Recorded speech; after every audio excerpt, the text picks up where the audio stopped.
Bonjour à tous, bienvenue dans cette nouvelle masterclass, retour de la série de vidéos qui vous a franchement beaucoup plu. J'ai eu beaucoup de retours en commentaire et même en privé. Donc aujourd'hui, nouvel épisode, un épisode sur un thème assez particulier parce que ce thème il divise.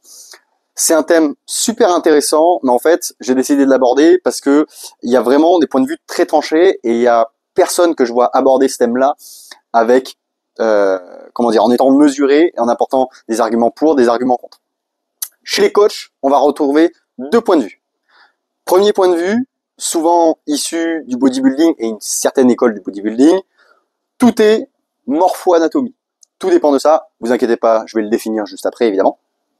Mais tous les mouvements que vous mettez dans votre programme d'entraînement doivent être pensés en fonction de vos caractéristiques morphologiques, caractéristiques anatomiques, caractéristiques génétiques.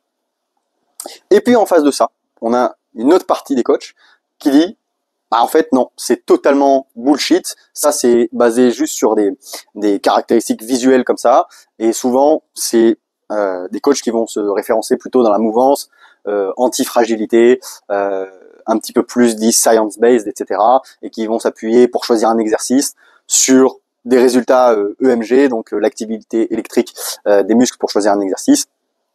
Bon alors, je vais aborder ce thème en essayant de trouver les pour, les contre. Est-ce que c'est du bullshit? Est-ce qu'il faut l'intégrer partout? Voilà.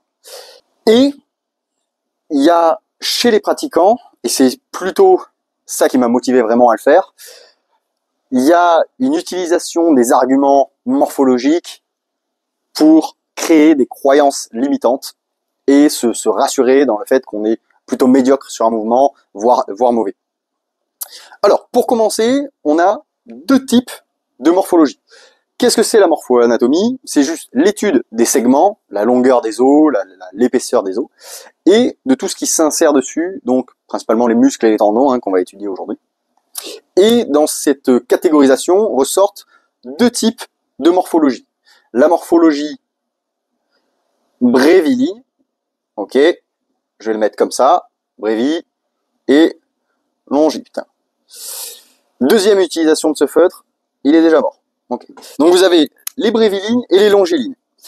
Ça se base uniquement sur un ratio. Longueur du tronc par rapport aux membres, c'est-à-dire tronc, on va dire de la hanche jusqu'à la tête, par rapport aux bras et aux jambes. Donc vous avez deux ratios. Un ratio bréviligne, alors je vais essayer de le faire comme ça, ok, tac, tac. Un long buste, hop, avec une tête. Bon, je suis vraiment mauvais en dessin. Donc, proportionnellement aux jambes, le buste et la tête sont beaucoup plus grands. On est d'accord? Je vais prendre une petite couleur. Donc, vous avez ça, ok, contre ça. Voilà. J'aurais pu exagérer un petit peu. Je vais l'exagérer pour le longiligne. Et à l'inverse, le longiligne, vous avez un tout petit buste avec des longs membres, hop. Et là, vous avez du coup le ratio qui est inversé, hop, contre à peu près ça, deux membres. Ok? Donc ça, ce sont les deux morphologies. Évidemment, tout ça, ce sont des tendances. Vous n'êtes pas soit un énorme tronc et des tout petits membres, soit un tout petit tronc et des longs membres. Vous êtes une tendance entre les deux. Encore une fois, c'est un continuum et vous vous situez entre les deux. Et vous pouvez même avoir certaines caractéristiques du bréviligne, certaines caractéristiques du longiligne. Au-delà de ça, qu'est-ce qui les caractérise?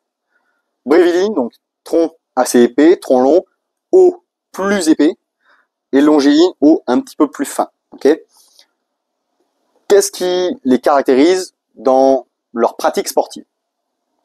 Le fait d'avoir un petit buste et des longs membres est pratique pour la locomotion, donc tout ce qui va être marche-course, parce que vous avez plus de place pour mettre des muscles qui vous servent à vous déplacer, et aussi pour générer de la puissance. C'est-à-dire que tous les boxeurs, okay, beaucoup plus d'amplitude, si vous donnez une claque comme ça, ou si vous donnez une claque comme ça, forcément, c'est pas la même amplitude, et donc pas la même puissance générée tout au long du trajet.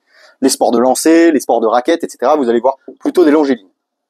À l'inverse, eux sont plutôt des sports statiques, ou des sports de contact. Donc vous avez le rugby, les sports de combat mais de préhension, vous allez avoir plutôt de la lutte, voilà, des choses comme ça, vraiment des chocs puisque vous avez un tronc qui est très épais, des os un peu plus épais aussi, pour pouvoir supporter les chocs. Et donc, pas très bon en tout ce qui est endurance et course. Voilà, donc effort très explosif, très court, très intense. Voilà ces deux caractéristiques. Ce qu'il faut retenir au-delà des membres, et c'est là où on va faire la transition vers la force, c'est que c'est pas simplement ce ratio-là qu'il faut regarder, mais c'est à l'intérieur d'un membre les différents ratios qu'il peut avoir. Je m'explique. Et je vais prendre une nouvelle couleur.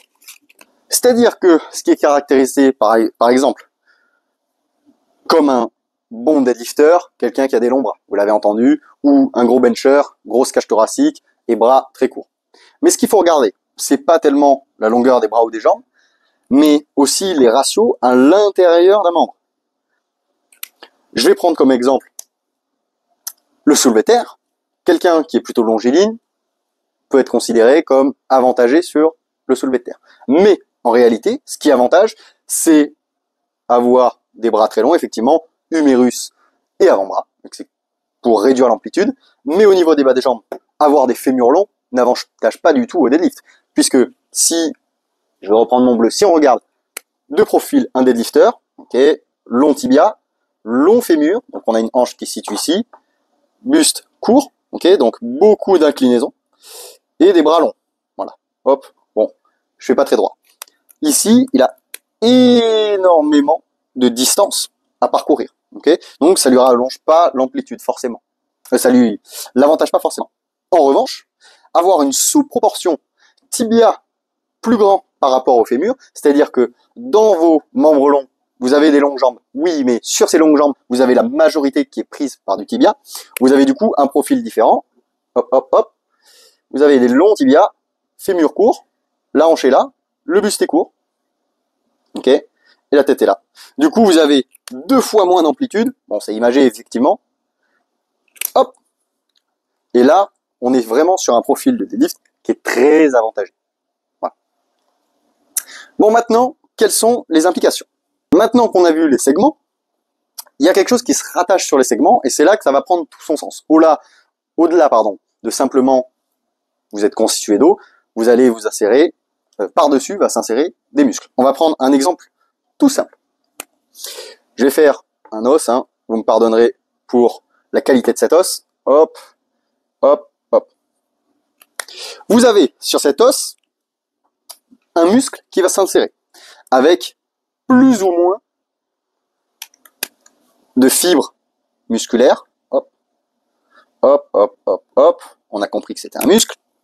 Et plus ou moins de tendons, de part et d'autre. Donc là, je vous ai représenté un muscle court. Là, je vais vous représenter un muscle long.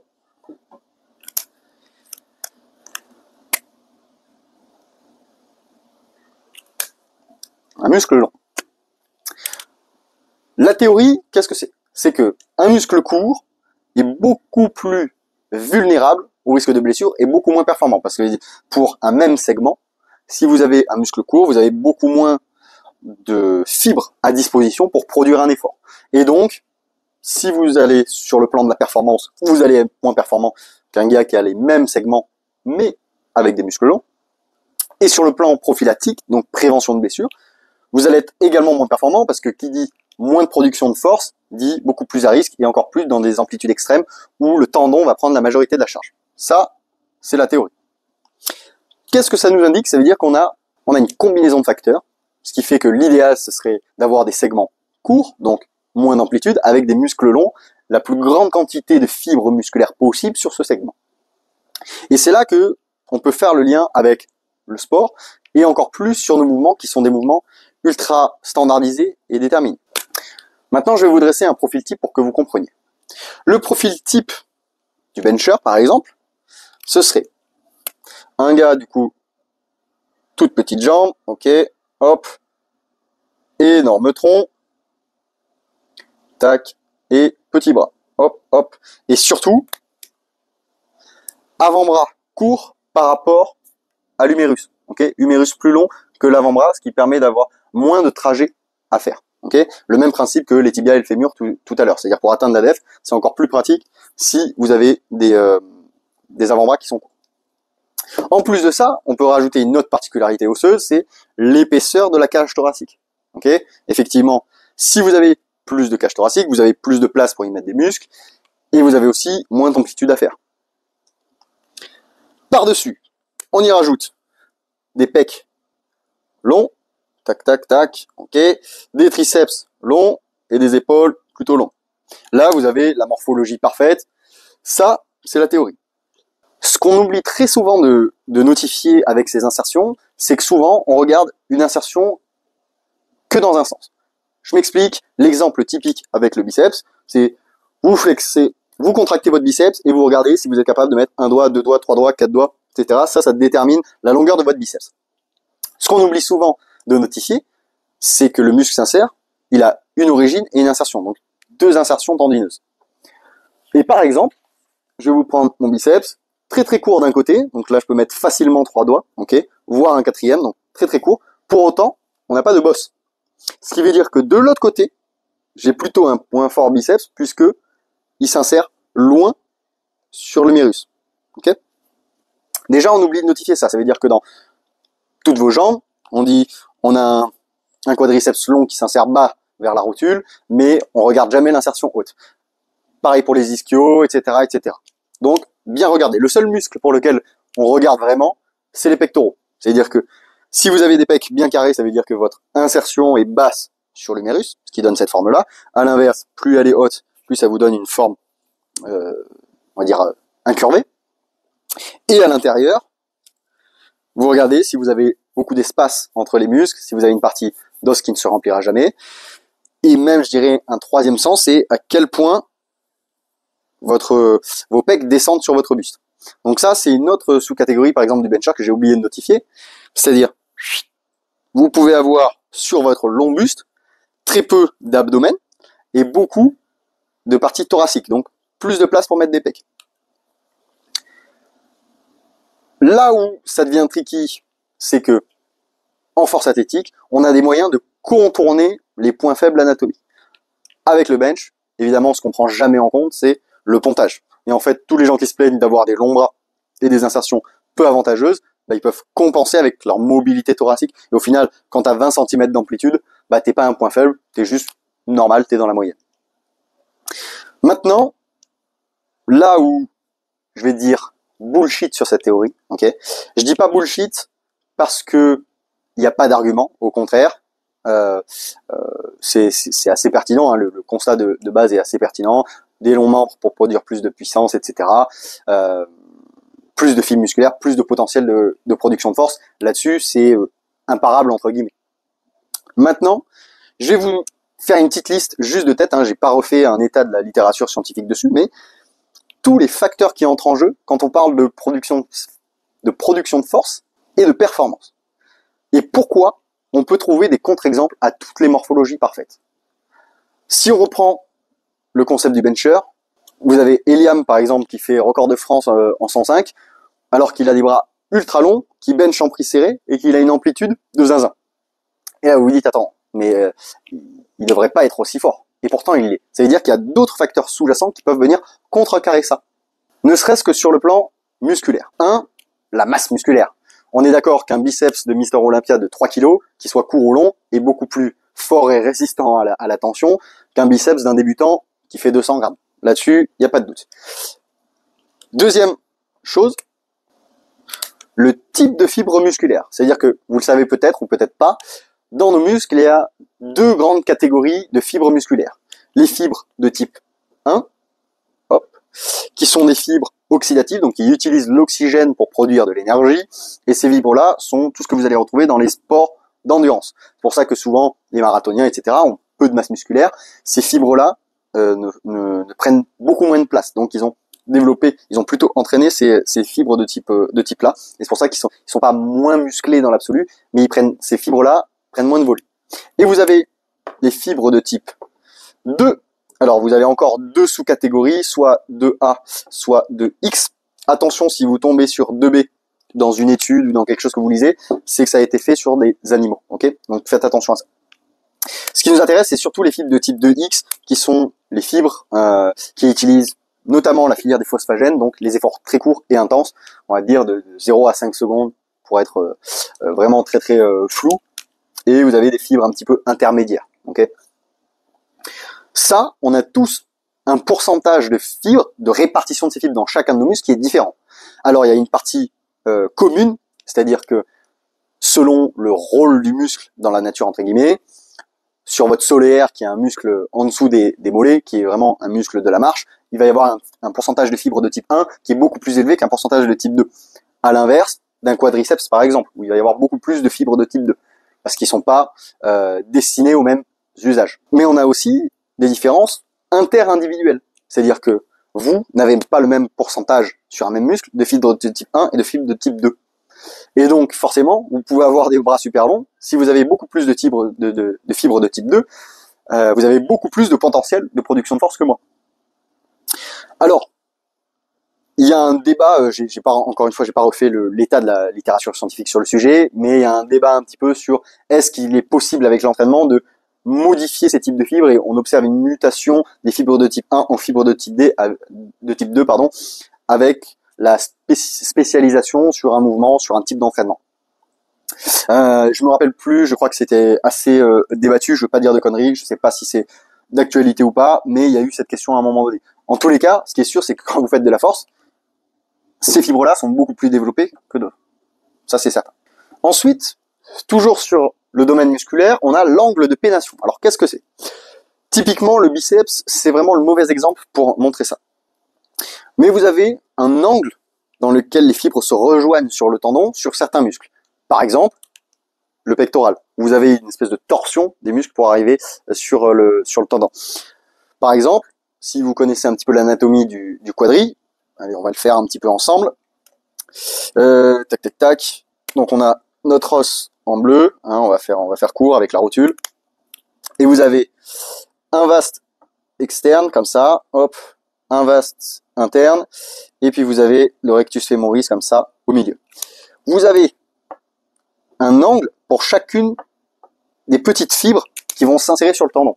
Et ce qu'on appelle l'angle de pénation, c'est-à-dire l'angle de torsion avec lequel elles arrivent sur le tendon. Et ça, c'est vraiment un facteur de force très important. C'est-à-dire que plus vous avez de torsion, ça marche comme une serviette mouillée. Si vous voulez essorer, vous la tordez, vous la tirez pas, vous la pressez pas, vous la tordez. Et ben vous gagnez du torque à l'intérieur même de vos fibres. Et donc c'est un petit peu comme ça que ça marche. Voilà, je fais vraiment très grossier au niveau scientifique, mais ça c'est encore un facteur dont personne ne vous a parlé jusqu'à maintenant à part moi, il me semble, et qui influe sur la capacité de production de force. Ensuite, sur l'aspect tendineux, ben vous avez la rigidité d'un tendon. On a souvent tendance à le dire, mais avec la spécification dans un sport, et notamment en force, et les efforts longs avec de grosses charges sur son tendon, ça le rigidifie. Okay, donc plus un tendon est rigide, plus il va pouvoir transmettre de force. Okay, vous avez ce qu'on appelle, je vous encourage à aller regarder, ce qu'on appelle le module de Young. Donc c'est la caractéristique scientifique pour mesurer la rigidité ou la compliance d'un tendon. On ne dit pas qu'il est mou, on dit qu'il est compliant. Et vous avez comme ça un espèce de graphique si vous allez faire ce test un jour, ou si vous regardez les études qu'ils testent. Donc ça, on va dire que c'est la force de traction que vous mettez sur le tendon en newton. Okay, et là, c'est sa rigidité. Okay, tac, tac. Vous avez au départ une courbe comme ça, vous mettez un peu de traction, ok. Vous êtes toujours assez visqueux, ça veut dire voilà que je mette très peu ou un petit peu plus. Il n'y a pas de grand changement dans la rigidité du tendon. Et puis vous avez un espèce de cassage comme ça, et la courbe ressemble à ça. Et comme en force athlétique, on se situe sur des très hautes tractions, on sollicite souvent la rigidité du tendon. Okay, évidemment, vous avez, ça c'est pour l'idéal dans un tendon sain, mais vous savez que les tendinites, avec l'hyperspécification, on obtient des perturbations un petit peu de cette courbe, et trop de rigidité peut aussi nuire évidemment à la performance. Donc, il faut un tendon qui soit idéalement rigide. Okay, si au contraire vous êtes blessé, il se peut qu'il soit un petit peu plus compliant pour certaines fourchettes de force appliquées sur le tendon, donc vous perdez aussi en performance. Évidemment, ce que je dis, c'est dans un contexte sain. Deuxième facteur dans le tendon, ça a toujours un rapport avec le fait d'avoir un tendon sain ou pas, mais ça participe, c'est l'alignement des fibres de collagène. Donc vous avez des fibres musculaires, des fibres de collagène dans le tendon. Si vous prenez un tendon, par exemple, hop, on va dire qu'il fait comme ça, tac, tac, tac, tac, tac, tac, un tendon qui serait pas sain, il y a certaines fibres, du coup, qui se désaligneraient un petit peu, et là, pour le coup, bah, c'est pas comme les fibres musculaires, ça fait pas de torsade, on peut pas appeler ça d'angle de pénation, mais du coup, souvent ça provoque des douleurs, ou ça peut participer au fait qu'il y ait un peu plus de compliance, un peu moins de rigidité, etc., et participer à des douleurs, je sais pas si je l'ai dit, et du coup une perte de performance du tendon. Donc quelqu'un qui a le tendon avec toutes les fibres parfaitement alignées et idéalement rigide à la tension qu'il faut, bah, va aussi gagner en performance. Et ça, peu importe que le tendon soit long ou soit court. Bon là, on va s'attaquer au gros du problème, hein, j'ai envie de dire, c'est toutes les caractéristiques nerveuses qui permettent de produire de la force. Alors là, je vais vraiment le faire de tête, hein, j'ai vraiment pas révisé, c'est le concept des vidéos, c'est voilà, un sujet et je me laisse un petit peu parler et je vais d'idée en idée. Mais là, on a X facteurs qui peuvent influencer la production de force. Alors, le tout premier, c'est le niveau d'activation des fibres. C'est-à-dire qu'en fait, quand vous contractez un muscle, et peu importe si vous avez un effort maximal ou pas, le système nerveux se permet toujours d'avoir une petite réserve de fibres non actives. Ça, c'est un mécanisme de protection de l'articulation. Si vous faites un mouvement et que toutes les fibres s'engagent, vous risquez d'avoir un choc de l'articulation, des os entre eux et des chocs sur les ligaments, etc. Donc vous avez, je crois que pour les athlètes entraînés, ça monte à 95% et quelques, et on va jamais jusqu'au 100%. Et d'ailleurs, on peut le voir si vous faites des expériences et si vous avez déjà participé à une étude comme ça. C'est-à-dire que vous faites une contraction max, par exemple moi au labo de Nice, je l'avais fait sur l'ischio, je vais reprendre mon truc là. On va dire que ça c'est juste le temps en secondes, hop, là vous avez la force, pareil on va dire en newton, bref. Vous faites votre contraction max, ok, donc là, bam, je contracte à ce que je pense être mon max et je maintiens une contraction isométrique, je force, là c'est le max. Et puis en fait, on vous met des petites électrodes et on vous envoie un choc électrique pour contracter les fibres. Et là vous pouvez voir, hop, là, c'est le moment où on vous a envoyé l'onde électrique. Et vous avez un certain pourcentage de fibres qui restent non activées. Évidemment, avec l'entraînement, forcément, on perd un petit peu en inhibition nerveuse, c'est-à-dire que le système nerveux se laisse aller à activer un petit peu plus de fibres, mais ça se gratte en pourcent par pourcent. Et donc, les meilleurs athlètes, je me souviens que le professeur qui étudiait un petit peu là-dessus m'avait dit que je crois que le plus gros qu'il avait vu c'était 98 et quelques, lui dans sa carrière. Donc évidemment, entre deux athlètes, on a un qui a 96% d'activation de ses fibres et l'autre qui a 98, forcément, différence. Ensuite, vous avez la vitesse de dépolarisation des motoneurones. Là, je vous ai parlé chinois, première langue. La vitesse de dépolarisation, c'est-à-dire que la vitesse à laquelle le signal électrique va du cerveau jusque dans les nerfs, les motoneurones, les neurones moteurs, jusque dans le muscle. Et là, il y a une vitesse à ce signal nerveux. Alors là, ça se compte en millisecondes, etc. Donc, on est vraiment sur encore une fois, des tout petits pourcentages. Mais on peut avoir une vitesse du signal. Si je prends un petit nerf comme ça, qui va, et là, vous avez votre muscle. Eh bien, vous avez deux signaux. Un signal qui va aller de là à là en 100 millisecondes, et l'autre, hop, il aura fait un petit peu de trajet de moins. Okay, donc c'est des choses très bêtes à comprendre comme ça, mais qui influent encore. Ensuite, vous avez les deux coordinations. Donc on va commencer par la coordination intermusculaire, ça veut dire quand vous produisez un effort, imaginons vous êtes au bench, sur l'excentrique et sur la concentrique, ce sont différents muscles qui s'activent, ou en tout cas la proportion d'activation des muscles change et est bien spécifique entre chaque phase. Vous avez une coactivation de certains muscles qui doivent se contracter en même temps et qui alternent selon les phases. C'est-à-dire qu'en bas, vous allez avoir plus de deltoïdes antérieurs et de pecs, qu'en haut, vous allez être plus en triceps. Là-dessus, on est à peu près d'accord là-dessus, ok. Et bien ça, c'est une coordination. Et le système nerveux doit s'entraîner. Et donc ça, c'est ce qu'on appelle la spécification, hein, tout simplement. Et c'est vraiment ce qu'on appelle les new begins, hein, les gains du débutant. En une semaine, 2 semaines, vous arrivez à mettre plus lourd alors que vous n'êtes pas forcément meilleur. Il y a une partie qu'on peut assimilé à la technique, on va dire. Ok, vous avez capté le mouvement, vous avez capté à quel moment ouvrir les coudes, à quel moment les fermer, etc. Mais il y a aussi une partie inconsciente, c'est-à-dire que le corps, vers son système nerveux, active les bonnes fibres au bon moment. Vous avez une deuxième coordination, qui est une coordination intramusculaire.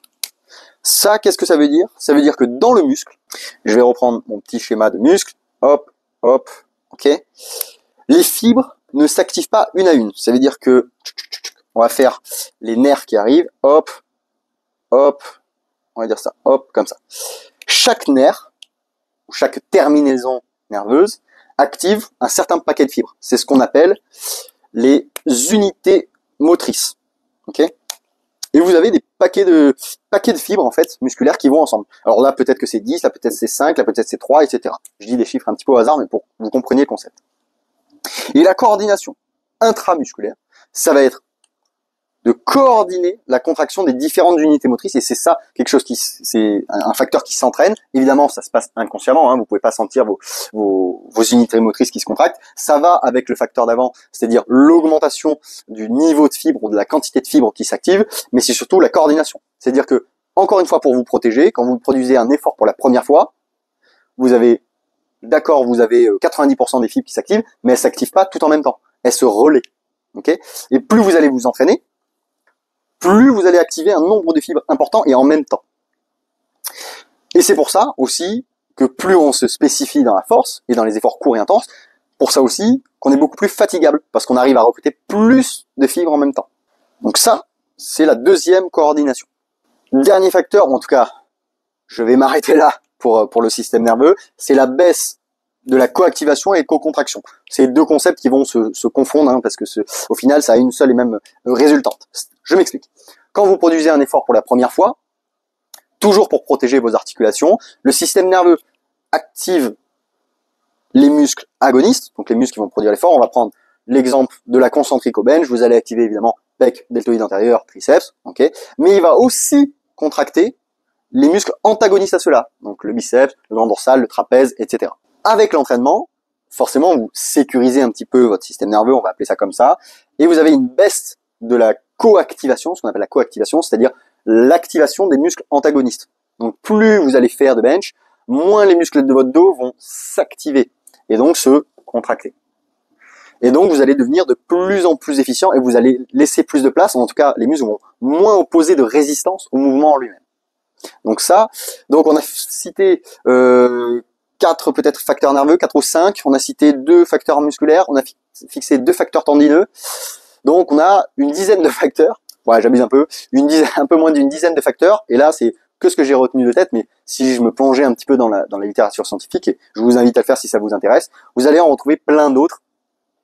On n'a pas parlé du réflexe tendineux, on n'a pas parlé de ça, comment il s'appelle, le réflexe myotatique, voilà, en réponse à un étirement du tendon, vous avez une contraction. Ce réflexe, lui, peut être plus ou moins efficace et plus ou moins marqué. Ça peut être, par exemple, au squat, c'est typiquement ça. On dit souvent de pas rebondir en bas, mais ça peut être une tactique, et vous voyez peut-être certains athlètes avancés le faire et tirer parti de ce rebond. Et donc, tirer parti de la rigidité tendineuse. Donc, c'est encore un sous-facteur, on va dire, de la rigidité mêlée au nerf. Mais ce réflexe, par exemple, peut être de plus en plus efficace. Donc tout ça pour vous dire qu'en fait, vous ne pouvez pas, en regardant un athlète, vous dire il est fort sur tel ou tel mouvement ou il est faible sur tel ou tel mouvement.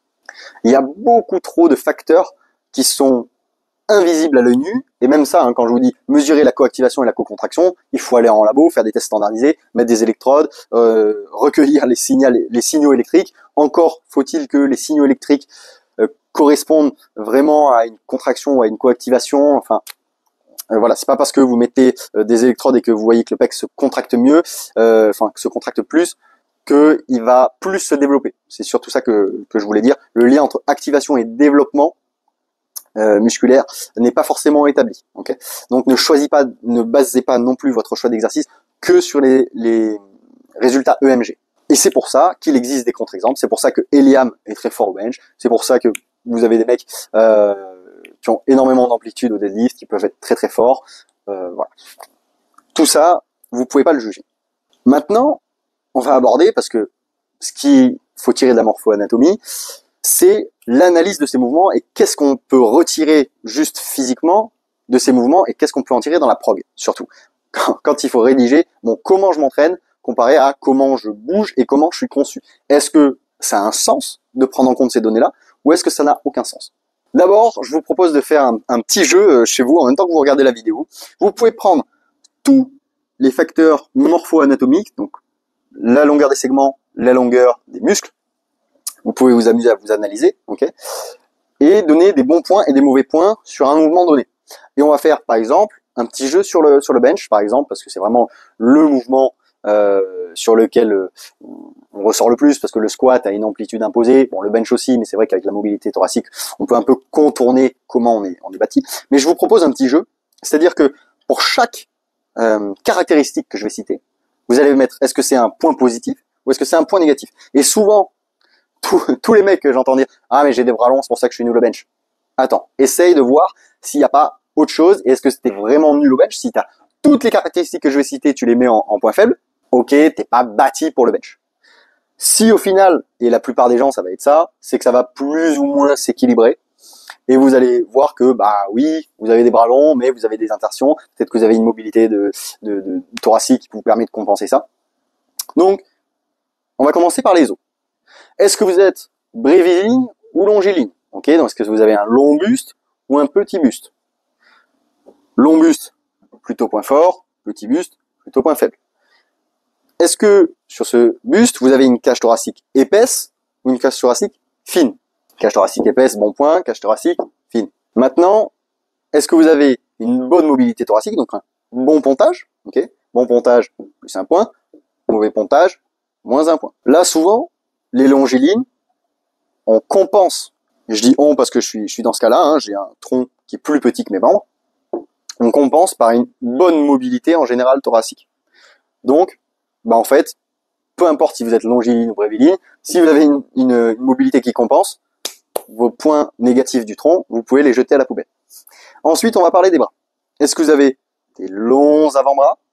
Ok, longs avant-bras, moins 1, petits avant-bras, plus 1. Est-ce que vous avez des longs bras? Et alors là, ça peut être double peine comme je vous parlais en début de vidéo. Si vous avez longs avant-bras et petits bras, ça veut dire que vous allez devoir beaucoup incliner, ok, aller partir loin dans l'amplitude. Donc ça fait moins 1. Mais si vous avez des avant-bras courts et des longs bras, bah, vous n'avez pas beaucoup besoin de vous incliner. Donc voilà, vous pouvez avoir double peine aussi. Ensuite, insertion musculaire.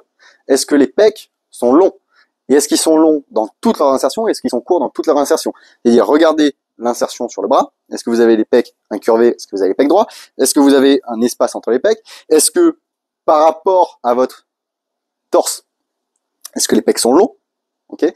Vous pouvez avoir un buste court, un grand thorax et les pecs qui prennent tout le thorax. Okay. Donc quasiment moitié-moitié entre les abdos et les pecs. Ça peut être un gros point fort. Bon, regardez tout ça, ok, et vous distribuez bon point, mauvais point. Ensuite, au niveau des triceps, est-ce que vous avez les triceps longs, donc qui vont s'insérer bas sur le coude? Est-ce que vous avez tous les chefs qui sont longs? Est-ce que vous avez des chefs courts, des chefs longs? Ok. Ce qui va compter plutôt, c'est la partie la plus médiale. Donc vraiment, cette partie-là, on va dire le fer à cheval, la partie longue va surtout être impliquée dans les parties pull-over de ramener comme ça, on va dire, de flexion de bras. Ok. Donc ça va un peu moins être pertinent. Ensuite, vous regardez votre épaule. Est-ce que vous avez un deltoïde antérieur qui est long ou pas? Il y a fort à parier que si vous avez un muscle court, la nature compense et vous avez toujours un muscle court à côté d'un muscle long. Très souvent, un muscle long à côté d'un muscle court et tout ça. Et vous pouvez constituer un petit peu des chaînes comme ça. Soit vous êtes très, on va dire, bien doté par la nature et vous avez que des muscles longs à côté de muscles longs, ce qui est très rare, et dans ce cas-là, il faut plutôt vous diriger vers le bodybuilding parce que on n'a pas parlé, mais les muscles longs sur des segments plutôt courts sont très très esthétiques et sont très recherchés. Okay. Et je pense qu'on est déjà pas mal arrivé, mais on peut aussi le faire avec les trapèzes, les deltoïdes postérieurs qui nous servent à encaisser la charge. Okay. Si vous avez des énormes trapèzes, vous allez plutôt bien gérer l'excentrique et en plus vous allez avoir un super point d'ancrage sur le banc. Et souvent, quand vous faites le jeu, je pense qu'il y en a la majorité d'entre vous, vous allez être 70%, ok, à être plutôt équilibré. Vous avez quelques points forts, quelques points faibles, etc. Ok. Donc vous allez vous situer entre plus 2 et moins 2, ok. Il y a 15% qui vont se dire ah moi je suis fait pour le bench, franchement je suis à plus 5, franchement j'ai 2 points faibles et 10 points forts. Et encore 15% qui vont dire bah voilà, moi je suis vraiment pas bâti pour le bench, etc. Déjà ça vous permet de relativiser un petit peu. Et ensuite, même si vous êtes que des points négatifs, remémorez-vous de tout ce qu'on a fait avant. Ok. Enfin, qu'est-ce qu'on prend en compte pour sa prog? Est-ce qu'on prend en compte vraiment toutes les insertions? Alors vous pouvez faire un petit score comme ça pour le squat, le bench, le dead, hein, vous amusez un petit peu et voir est-ce que vous avez vraiment des points très faibles. Et ensuite, vous pouvez comparer, et ça c'est on va dire le jeu le plus important, c'est d'évaluer votre amplitude. Amplitude sur toutes les articulations qui sont impliquées dans le mouvement. Donc regardez votre amplitude d'épaule, regardez votre amplitude de coude, si vous avez beaucoup de flexion ou beaucoup d'extension, etc. Et ça sur chaque mouvement, et c'est en vérité ça qui va primer sur votre morphologie, c'est pour une même charge, pour 2 lifters bâtis totalement différents, qui a le plus de trajets à faire. Okay, et c'est toujours ça qui va revenir, c'est pour ça que la morpho-anatomie en powerlifting en tout cas, n'a pas énormément de sens. C'est pas totalement ahuri comme idée, et c'est toujours bien d'avoir un petit bilan et de faire ses points forts, points faibles. Vous pouvez aussi intégrer une partie bodybuilding, etc. De se dire, voilà, j'ai vraiment un point fort, j'ai envie de le cultiver, ou j'ai des points faibles, j'ai envie de les rattraper en les rendant plus massifs. Mais ce qu'il faut prendre en compte dans la prog, c'est l'amplitude, et du coup, à quel point le mouvement est impactant. C'est-à-dire que si vous avez 1 mètre d'amplitude ou 50 cm, votre mouvement va être 2 fois plus impactant. Évidemment, avec tous les sous-facteurs nerveux, etc. qu'on a cités précédemment, si vous avez tous les facteurs nerveux qui sont boostés au max, forcément vous pouvez avoir 2 mètres d'amplitude, bah vous allez mieux récupérer et votre mouvement va être moins impactant, et en même temps vous allez mettre plus de charge, vous allez me dire, que le mec qui a la bonne morphologie, mais les facteurs nerveux qui sont au plus bas. Donc c'est toujours un jeu, il y a toujours une partie d'invisible. Et c'est pour ça, regardez votre amplitude, ce qui vous donne une idée sur la récupération et l'impact de chaque mouvement sur votre récupération. Et ensuite, mesurez votre récupération, mesurez vos dommages musculaires, les courbatures, le lendemain, etc. La rigidité des muscles quand vous, au fil des séances. Est-ce que vous arrivez bien 2 jours après votre squat à réenchaîner avec un autre squat? Voilà, c'est tout ça à mettre dans un contexte. Vous avez évalué vos amplitudes générales pour chaque mouvement.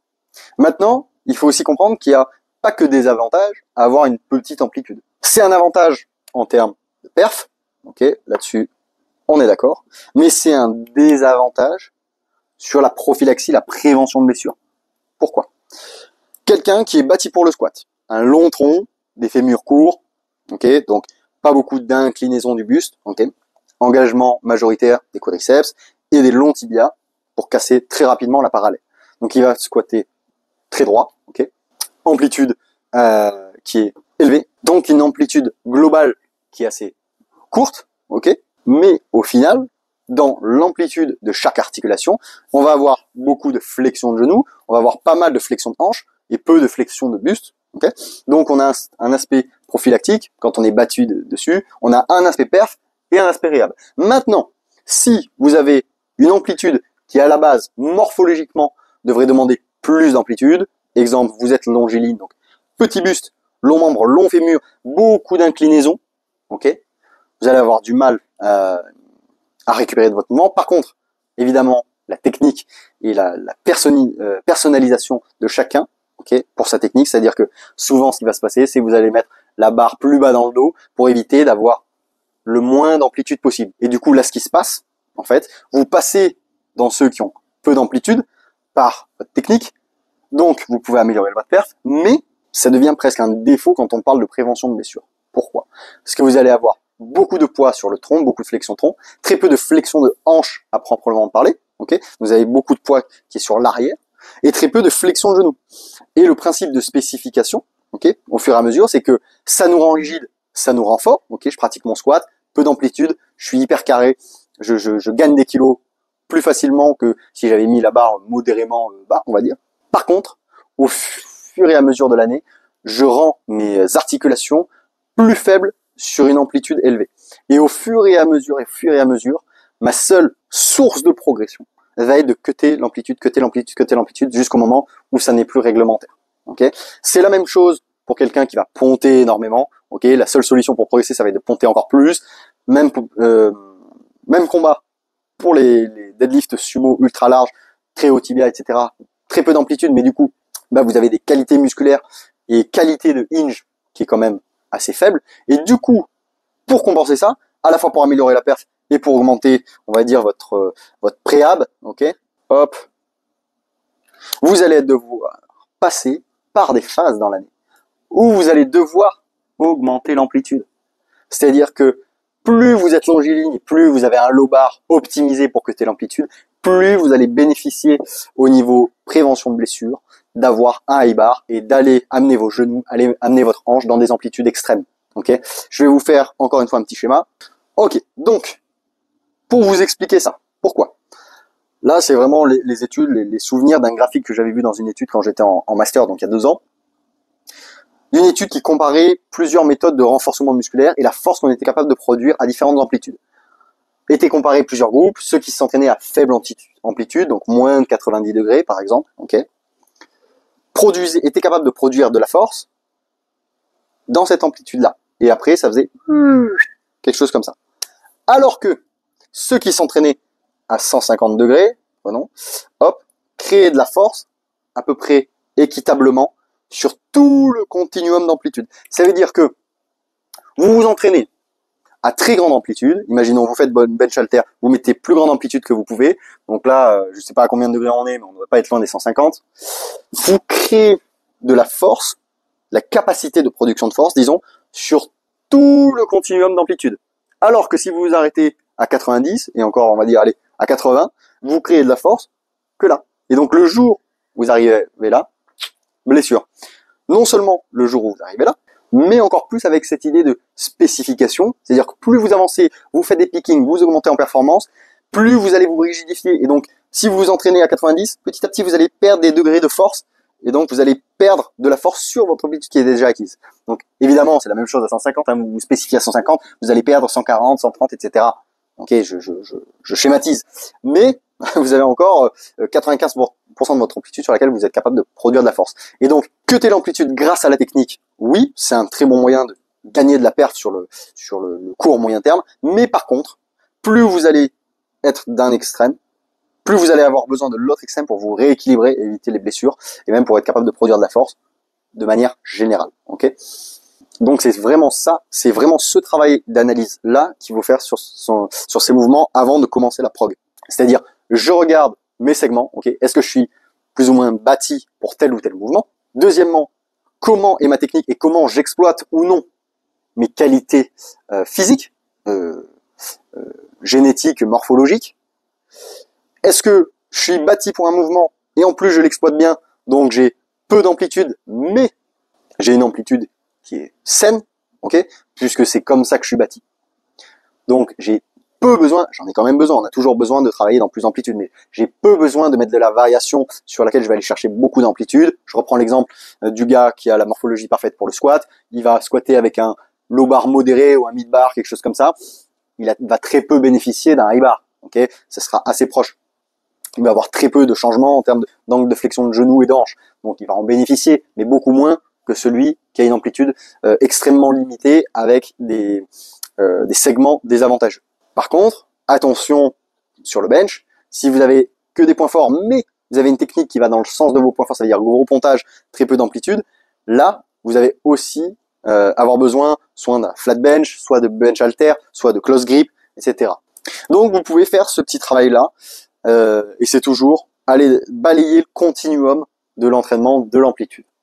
Donc, on va dire conclusion à plus large échelle, ok. Une fois que vous avez fait toute cette analyse-là de votre prog, vous allez savoir qu'est-ce qu'il faut mettre à un petit moment donné. Il faut structurer sa saison. Et c'est pas pour rien qu'à la base, qu'il y a des calendriers nationaux, internationaux, etc. et que les saisons sont faites pour avoir 2, 3, grand maximum 4 compétitions pour les meilleurs athlètes, ok. Essayez de vous construire là-dedans. Pourquoi? À chaque fois, on va dire que vous avez votre année, ok, en 12 mois, ok, vous avez 3 échéances, on va dire, réparties équitablement. À chaque fois, vous allez vous préparer, je vous fais le pitch très simple, vous allez partir du moins spécifique pour aller vers le plus spécifique, ok, vous allez monter à la fois en spécificité et en force. Ça peut être différents types de spécificité, on est d'accord. Là, on a énormément parlé de l'amplitude parce que c'est le sujet d'aujourd'hui, mais on a la fourchette de répétition, la variation, le type d'effort, ok, la récupération donnée. les assistances que vous allez choisir, la quantité de vos assistants, bref, il y a énormément de facteurs pour jouer sur la spécificité. Mais petit à petit, vous allez partir d'une base plus générale vers les singles, le lourd, etc. Ce qui va vous amener plus de perf, puisque vous vous spécifiez. Donc, au niveau de la coordination, vous allez gagner. Au niveau de la masse musculaire, vous allez gagner. Au niveau de la rigidité tendineuse, articulaire, vous allez gagner, etc.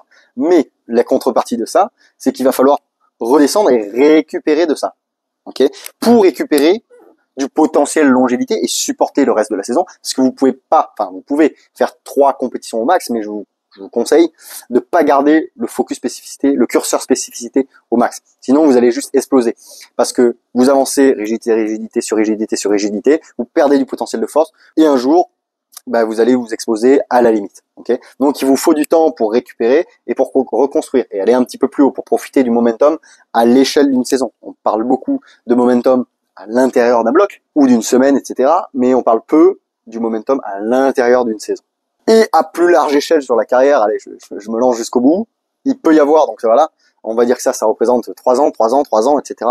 Vous pouvez avoir des momentum et des phases où vous descendez très bas. C'est pour ça que les athlètes de haut niveau, on n'en parle pas assez souvent, mais ils ont toujours à un moment donné une saison off ou une longue période ou une saison où ils vont faire une compétition ou 2 compétitions, soit parce qu'ils sont forcés par les blessures, soit parce qu'ils ont besoin physiquement de récupérer et de retravailler sur des compétences de base. Parce que forcément, le calendrier, avec des plus grosses séances, plus vous êtes à haut niveau, plus vous avez, entre guillemets, l'appât du gain, même si c'est normal, vous avez Sheffield, vous avez des grosses compétitions, ne serait-ce que l'appât d'estime de participer à ces compétitions-là et d'objectifs totalement fondés, internes et conscientisés, vous pousse à aller toujours vers mieux, vous surpasser, etc. Donc il faut des phases de récupération, même à l'échelle d'une carrière. Enfin, je voudrais dire que, surtout c'est pour vous que j'ai fait cette vidéo, tous ceux qui ont tout le temps à la bouche la morphologie pour expliquer telle ou telle performance, qu'elle soit bonne ou mauvaise, la plupart du temps c'est mauvaise, vous créez des croyances limitantes.